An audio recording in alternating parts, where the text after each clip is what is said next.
Kulankani ay ka soo qayb galeen dhammaan hay'adaha amniga ee ka howlgala gobolka Doolo ayaa waxaa lagaga hadlayay doorka ay ku leeyihiin nabadgelyada maadaama lagu guda jiro xil loo diyaar galoobayo doorashada lixaad ee dalka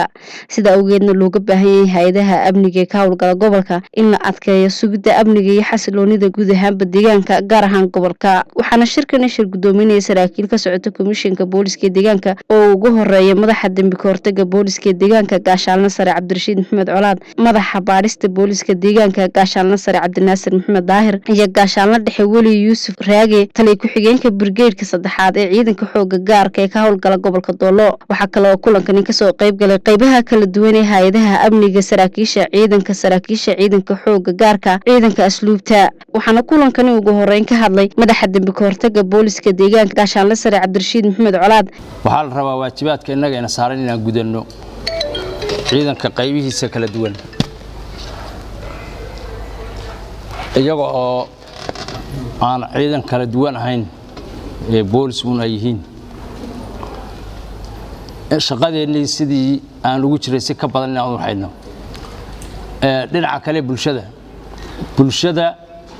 inaan ugu adeegno si fiican waa aabaheen hooyadeen walaalaheenni carruurteenni xaasaskeenni weeyaan in aynu u dhibrino kuwo kula diriraa ka hor iman kara kuwa dabeecado kale baa ka hor iman kara inagu dhinaceena maxaa la inaga rabaa marka mid kasta dulqaadkeedii inaan yeelano soona dhaweyno ka tabarta darana u gargaaro ka dadka dulmiga ku wadana ka qabanno marka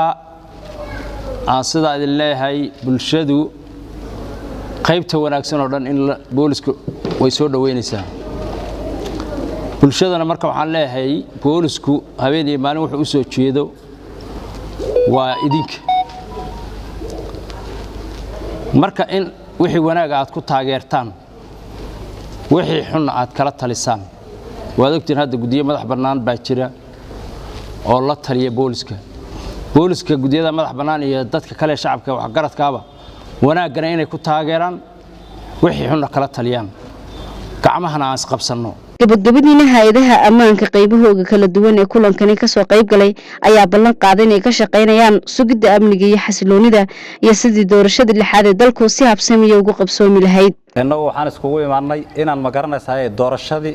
si ay ciidamadu iskugu xidhnaadaan isku xidhkii magaranaysaa hay'adaha nabadgelyada iyo booliskii waxa weeye ciidanka xoogga booliska gaarka ah iyo booliska caadiga waxa weeye isku xidhkoodii baan iskugu imaanay innagu marka mar walba waxaan u taaganahay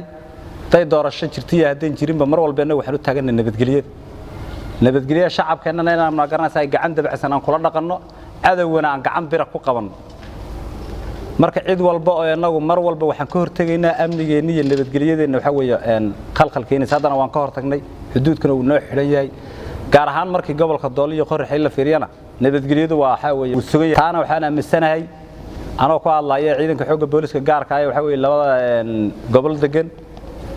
inay doorashadu si nabadgelyo ku dhacayso cidii waxa weeye amni darro keentana mar walba deegaankeena wixii waxa weeye amni darro ku keenaya gacan bir inaan ku qabanay waxa weeye annaga naga go'an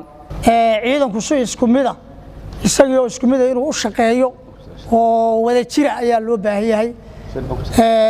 oo aan looga shaqeeyo gudaha iyo dibadda looga shaqeeyo ayaa loo baahan yahay